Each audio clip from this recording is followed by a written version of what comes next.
الحمد للہ رب العالمین والعاقبۃ للمتقین والصلاة والسلام علی سید الرسل وخاتم الانبیاء والمرسلین وعلی آلہ وصحبہ اجمعین، اما بعد، اعوذ باللہ من الشیطان الرجیم، بسم اللہ الرحمن الرحیم۔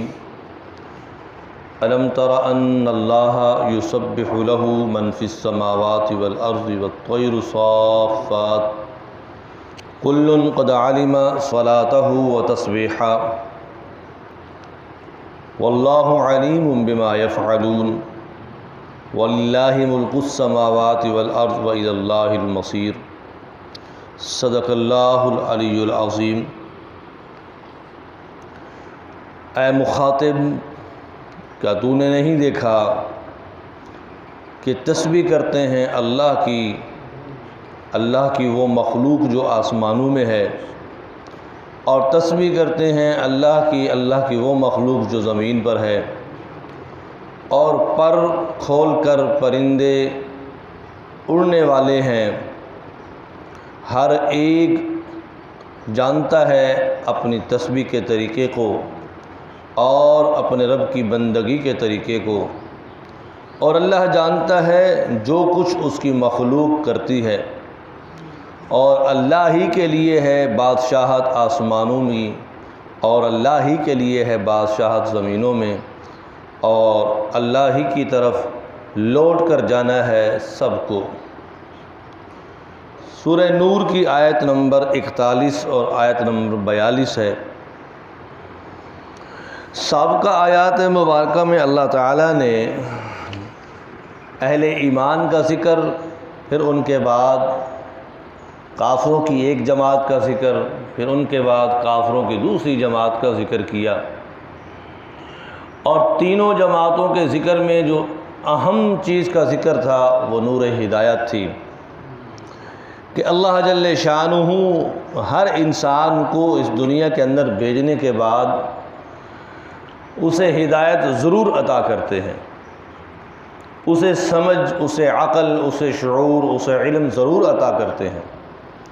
دنیا میں آنے والا کوئی انسان، کوئی بشر ایسا نہیں ہے کہ جس کو پیدا کیا جائے اور اسے ہدایت نہ دی جائے، اور اسے عقل نہ دی جائے، شعور نہ دیا جائے، فہم و فراست نہیں جائے، سمجھ نہ دی جائے، ایسا نہیں ہے۔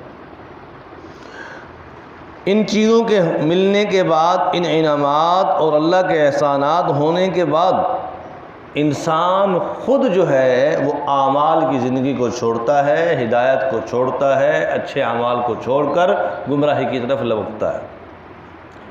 حدیث مبارکہ میں ہے کل مولود یولد علی فطرۃ الاسلام، فرمایا جب بھی کوئی بچہ پیدا ہوتا ہے وہ اسلام کی ہی فطرت پر پیدا ہوتا ہے، خواہ وہ یہودی کے گھر میں پیدا ہو، عیسائی کے گھر میں پیدا ہو، مسلمان کے گھر میں پیدا ہو، غیر مسلم ہندو کے گھر میں پیدا ہو، جس مذہب والا بھی آدمی ہے، جس دین والا بھی آدمی ہے، اس کے گھر میں جو بچہ پیدا ہوتا ہے، کل مولود یولد علی فطرۃ الاسلام، اللہ بچے کی فطرت اسلام کے مطابق رکھتے ہیں، او یہودانی او نصرانیہ۔ پھر آگے جو ہے بچے کا دین کا بدلنا، تربیت کا بدلنا، وہ گھر کے ماحول پر ہوتا ہے۔ ماں باپ یہودی ہیں تو بچے کی تربیت یہودی مذہب پر ہو جاتی ہے، ماں باپ عیسائی ہیں، بچے کی تربیت عیسائی مذہب پر ہو جاتی ہے، ماں باپ ہندو ہیں، بچے کی تربیت ہندو مذہب پر، دین پر ہو جاتی ہے، ماں باپ مسلمان ہیں تو بچے کی تربیت اسلام والی ہو جاتی ہے۔ آنے والا کوئی بشر، پیدا ہونے والا کوئی بچہ ایسا نہیں کہ جس کو اللہ فطرت اسلام پر دنیا میں نہ بھیجے، ہر ایک کو ہدایت اللہ تعالیٰ عطا فرماتے ہیں۔ اب یہاں اللہ تعالیٰ نے ایک مثال دے کر اپنی قدرت کی نشانیوں میں سے ایک عظیم نشانی کا ذکر کرتے ہوئے فرمایا کہ لوگوں، کیا ان کافروں کی عقل ماری گئی ہے؟ کیا یہ اپنی آنکھوں سے دیکھتے نہیں؟ کیا یہ اپنی عقل سے سوچتے نہیں کہ اللہ ہے، ان کو اللہ نے پیدا کیا ہے، اور پھر جس نے ان کو پیدا کیا ہے وہی ان کا مالک ہے، وہی ان کو روزی دیتا ہے، وہی ان کا خالق ہے، صانع ہے، وہی ان کا مربی ہے، ان پر انعامات اور احسانات کرنے والا وہی اللہ ہے۔ تو یہ لوگ ان چیزوں کے باوجود اسی اللہ کو بھول جاتے ہیں اور اسی کے ساتھ پتھروں کی مورتیوں کا شرک کرتے ہیں اور اسی کے ساتھ غیر اللہ کا شرک کرتے ہیں۔ ان کی عقل کو کیا ہو گیا؟ کیا انہیں نظر کچھ نہیں آتا؟ کیا یہ سمجھتے کچھ نہیں؟ تو پھر آگے استشہاد کے طور پر فرمایا الم تر ان اللہ یسبح لہ، اے انسان تو اپنے رب کی عبادت سے غافل ہے، تو اپنے مالک سے کیسے بے خبر ہے، کتنا غافل ہے، کیا تو دیکھتا نہیں؟ یسبح لہ من فی السماوات والارض، تیرے علاوہ اللہ کی جتنی بھی مخلوق ہے ساری کی ساری اللہ کا ذکر کرتی ہے۔ اے انسان تو غفلت میں ہے، تو بے خبری میں ہے، تو غفلت کے خواب میں رہ جاتا ہے اور اللہ سے غافل رہ جاتا ہے، بے خبر رہ جاتا ہے، اس کی عبادت نہیں کرتا، اس کا ذکر نہیں کرتا، اسے یاد نہیں کرتا۔ تیرے علاوہ یسبح لہ من فی السماوات، جتنے لاکھوں کروڑوں فرشتے پیدا کیے اللہ تعالیٰ نے، کوئی ایک فرشتہ جب سے پیدا ہوا کبھی ایک لمحے کے لیے بھی اللہ کے ذکر سے غافل نہیں ہوا، ایک لمحے کے لیے۔ جاعل الملائکۃ، اللہ فرماتے ہیں ہم نے فرشتے بنائے ہیں، رسلاً اولی اجنحۃ مثنی وثلاث ورباع، کسی فرشتے کو 2 پر عطا کیے، کسی فرشتے کو 3 پر عطا کیے، کسی فرشتے کو 4 پر عطا کی، اور جب سے جو فرشتہ قیام میں کھڑا کر دیا گیا اس وقت سے اب تک وہ قیام میں کھڑے ہو کر اللہ کی تسبیح کر رہا ہے۔ جن فرشتوں کو رکوع میں کھڑا کر دیا، جب سے کھڑا کیا وہ رکوع میں اللہ کا ذکر کر رہے ہیں، جنہیں سجدے میں رکھ دیا وہ اس وقت سے اب تک اللہ کے سجدے میں ہے۔ اور حدیث پاک میں جس کا مفہوم ہے، فرمایا فرشتوں کی تعداد انسانوں سے کئی کروڑ گنا زیادہ ہے، فرشتوں کے مقابلے میں انسانوں کی تعداد کم ہے۔ اور آسمانوں پر اللہ تعالیٰ نے بیت المعمور فرشتوں کا قبلہ رکھا ہے، بیت المعمور، فرمایا فرشتے اس کا طواف کرتے ہیں، یعنی اللہ کی عبادت کرتے ہیں، جس طرح مسلمان بیت اللہ کا طواف کرتے ہیں، اللہ کی عبادت کرتے ہیں۔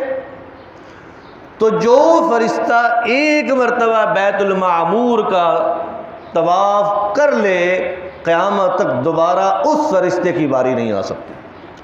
اتنے فرشتے ہیں، اتنے فرشتے ہیں، اتنی کثیر تعداد فرشتوں کی کہ جب کسی کی ایک مرتبہ باری آ جائے پھر قیامت تک وہ فرشتہ دوبارہ بیت المعمور کا طواف نہیں کر سکتا۔ تو اللہ فرماتے ہیں یسبح لہ من فی السماوات، آسمان کے اوپر ہماری جتنی بھی مخلوق ہے وہ ساری کی ساری اللہ کا ذکر میں مشغول ہے۔ اور پھر آسمان پر جو تمہیں نظر آتی ہے، سورج کو دیکھ لو، چاند کو دیکھ لو، سیارات کو دیکھ لو، رات کے نکلنے والے چمکدار تاروں کو دیکھ لو، تو یہ سارے کے سارے جو آپ کو آنکھوں سے نظر آ رہے ہیں، یسبح لہ من فی السماوات، ہر ایک اپنے اپنے محور میں رہ کر، مدار میں رہ کر اللہ کو یاد کرتا ہے، اللہ کا ذکر کرتا ہے۔ اور پھر والارض، زمین کے اندر بھی اے انسان تیرے علاوہ اللہ کی جتنی مخلوق ہے وہ سب اللہ کو یاد کرتی ہے۔ صبح ہوئی آپ پرندوں کی کہکشاں سن رہے ہیں، ان کی چہک سن رہے ہیں، ان کی مہک سن رہے ہیں کہ پرندے جو ہیں وہ صبح اٹھ کر وہ ہمیں محسوس ہوتا ہے یہ چیخ رہے ہیں، چلا رہے ہیں، نہ چیختے ہیں نہ چلاتے ہیں، وہ اپنی زبان میں یسبح لہ اللہ کی تسبیح کر رہے ہوتے ہیں۔ شام ہوتی ہے، سورج ڈوبنے کو ہوتا ہے اور سارے کے سارے پرندے درختوں پر چہہ رہے ہوتے ہیں، ان کی چہچہاٹ جو ہے وہ چیخنا نہیں ہوتا، وہ اللہ کے ذکر کرنا ہوتا ہے۔ شام کو بھی وہ اللہ کا ذکر کرتے ہوئے شام کرتے ہیں، وہ صبح کو بھی اللہ کا ذکر کرتے ہوئے صبح کرتے ہیں۔ سمندر کی مچھلیاں وہ اللہ کا ذکر کرتی ہیں، فضا میں اڑنے والے والطیر صافات، پرندے فضا میں پر کھول کر جو اڑتے ہیں وہ اللہ کا ذکر کرتے ہیں۔ اور پھر ساتھ یہ بھی فرمایا والسیر صافات، انسان تیری عقل کام نہیں کرتی کہ ان پرندوں کو فضا میں کھڑا کون کرتا ہے؟ ورنہ فضا میں کوئی چیز پھینکی جائے فوراً نیچے گرتی ہے۔ ان پرندوں کو جبکہ ان کا بوجھ ہے، ان کے پیٹ میں پانی ہے، ان کے پیٹ میں اور چیزیں ہیں، یہ اپنے پروں کے بل فضا میں کھڑے ہو جاتے ہیں اور اڑتے ہیں، کبھی بلند فضا میں چلے جاتے ہیں، کبھی فضا کی بلندی سے نیچے آ جاتے ہیں۔ ان کا اترنا، ان کا اڑنا، ان کا رک جانا، والطیر الصافات، کیا یہ اللہ کی قدرت نہیں؟ کیا اللہ کی شان نہیں؟ کیا اللہ تعالیٰ نے ان کو یہ سب کچھ نظام دیا؟ تمہیں سمجھ نہیں آتی کہ پرندوں کو اڑانے والا کون، پرندوں کو سمجھانے والا کون، پرندوں کو فضا میں روکنے والا کون، اور کتنی بلندی پر ہوتے ہیں، اور زمین پر ان کو رزق دکھایا جاتا ہے، ان کی روزی دکھائی جاتی ہے، خوشبو سنگھائی جاتی ہے، کتنی بلندی سے یہ پرواز کرتے ہوئے زمین پر آ کر اپنے رزق کے پاس پہنچتے ہیں۔ والطیر الصافات، کون ہے جو ان پرندوں کو فضا میں اڑاتا ہے؟ جو فرشتے اللہ کی تسبیح کرتے ہیں، اللہ ہے۔ اللہ کے علاوہ کسی کی قدرت نہیں، اللہ کے علاوہ کسی کی یہ شان نہیں ہے۔ اور پھر فرمایا کل قد علم صلاتہ و تسبیحہ، اے انسان، ہر جانور، ہر پرندہ، ہر مخلوق جو ہے، خواہ وہ زیرو ہے، جاندار ہے، یا غیر زیرو، غیر جاندار مخلوق، وہ سب کا سب اللہ کی بندگی کرنے کو بھی جانتے ہیں اور اللہ کا ذکر کرنے کو بھی جانتے ہیں۔ ابھی جہل آیا رسول اکرم صلی اللہ علیہ وسلم کی خدمت میں کہ یا محمد، اے اللہ کے اے محمد، کہ اگر آپ مجھے بتا دیں کہ میرے ہاتھ کی مٹھیوں میں کیا ہے تو میں مسلمان ہو جاؤں گا، ایمان لاؤں گا۔ اس نے اپنے ہاتھوں میں کنکریاں چھپائی ہوئی ہیں اور رسول اکرم صلی اللہ علیہ وسلم سے سوال کرتا ہے کہ میرے ہاتھ میں کیا ہے؟ نبی پاک صلی اللہ علیہ وسلم نے فرمایا کہ یا عمر ابن حشام، کہ عمر ابن حشام، کہ میں بتاؤں کہ تیرے ہاتھ میں کیا ہے، یا وہ کنکریاں خود بتائیں کہ میں کون ہوں؟ اس کے بعد آپ نے ان کنکریوں کی طرف، ہاتھ کی طرف اشارہ کیا۔ حدیث پاک میں آتا ہے ابو جہل کے ہاتھ میں کنکریاں بول رہی تھیں اشہد ان لا الہ الا اللہ واشہد ان محمدا عبدک ورسولک، کہ ہم گواہی دیتے ہیں اللہ ایک ہے، اللہ کا کوئی شریک نہیں، وحدہ لا شریک ہے۔ ہم گواہی دیتے ہیں اے محمد آپ اللہ کے بندے اور آپ اللہ کے رسول ہیں۔ جو آپ پر ایمان لایا وہ اس جہان میں بھی کامیاب ہوا اور اس جہان میں بھی کامیاب ہوا، اور جس نے آپ کی نبوت کا انکار کیا وہ اس جہان میں بھی ناکام ہوا اور اس جہان میں بھی ناکام ہوا۔ کنکر کو بلوانے والا اللہ ہے۔ اور حدیث پاک میں ہے مسجد نبوی کے اندر کھجور کا ایک تنا تھا جس سے حنانہ کہا جاتا تھا۔ وہ کھجور کا تنا رسول اکرم صلی اللہ علیہ وسلم جب خطبہ دینے کے لیے یا صحابہ کرام کو کوئی واعظ کرنے کے لیے کھڑے ہوتے تھے تو آپ صلی اللہ علیہ وسلم اپنی پشت مبارک، کمر مبارک اس تنے کے ساتھ لگا کر سہارا لے کر کھڑے ہوتے تھے۔ ایک مائی مدینہ منورہ میں ایک عورت آئی، اس نے کہا یا رسول اللہ میرا جی کرتا ہے کہ میں آپ کے لیے ممبر بنوا کر دوں، کہ آپ بیان کرتے ہیں، آپ ممبر پر بیٹھ کے عزت کے ساتھ بیان کریں، میرا جی کرتا ہے کہ میں آپ کو ہدیہ کروں۔ آپ صلی اللہ علیہ وسلم نے اس کے اس تحفے کو قبول فرمایا۔ اس نے ممبر بنوا کر رسول اکرم صلی اللہ علیہ وسلم کی خدمت میں ہدیے میں پیش کیا، آپ نے مسجد میں رکھوا دیا۔ اس کے بعد جب آپ خطبہ دینے لگے تو آپ صلی اللہ علیہ وسلم بیان کرنے لگے تو آپ ممبر پر تشریف فرما ہوئے۔ جب آپ ممبر پر بیٹھ کر بیان فرمانے لگے، صحابہ کراتے ہیں کہ ہمیں مسجد میں رونے کی آواز آئی، کہ مسجد کے اندر کوئی رو رہا ہے۔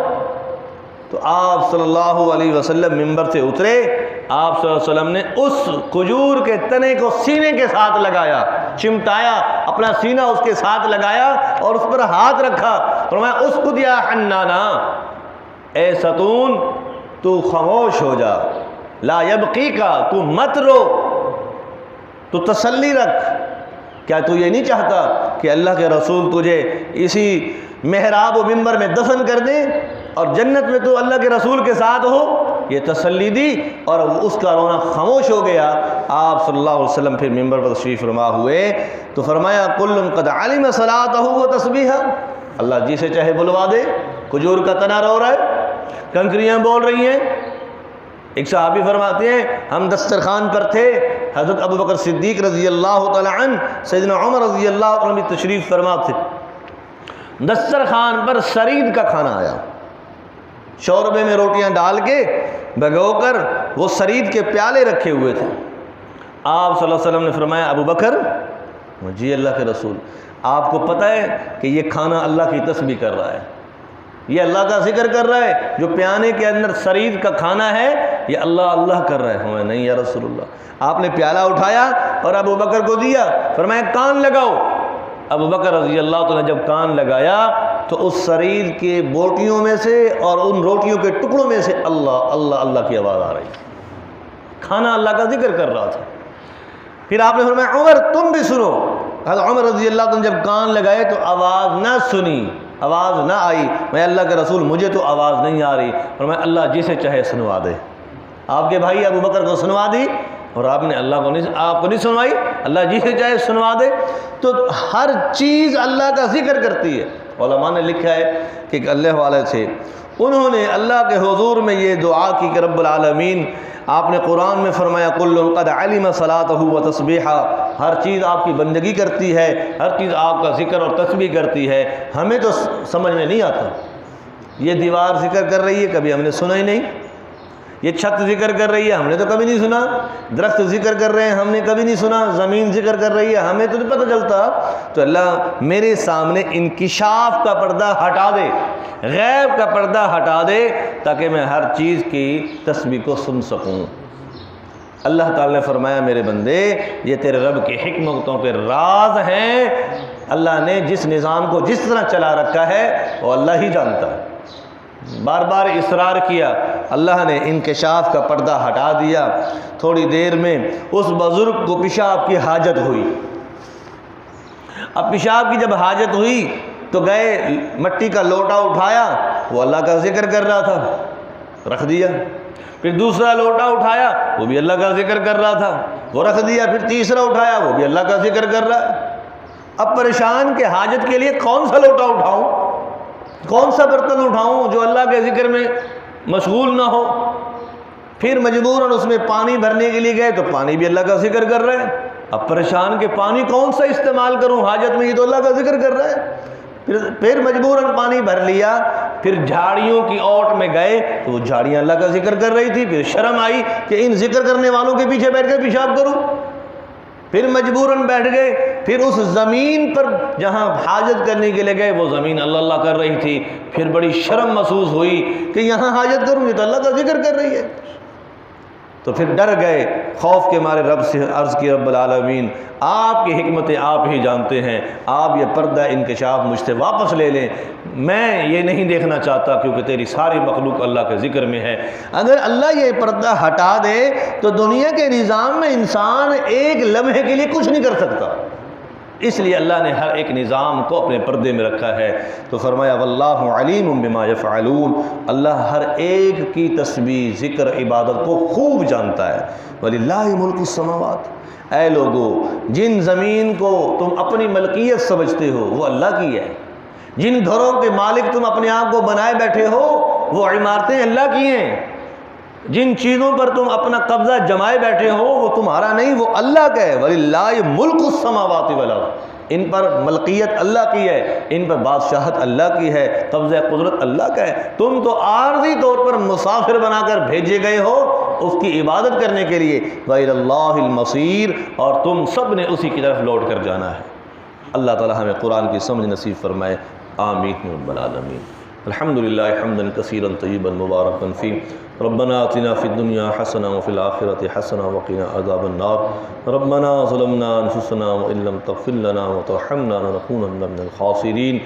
اللہم لک الحمد ولک الشکر علیہ المن والاحسان، ان الحمد للہ تعالی کما ينبغی لجلال وجہک وعظیم سلطانک۔ اللہم انفعنا بالقرآن ودروس القرآن وتلاوت القرآن وعلوم القرآن، اللہم انفعنا بشرح تلاوت القرآن وشروح الصدر بنور القرآن، آمین آمین۔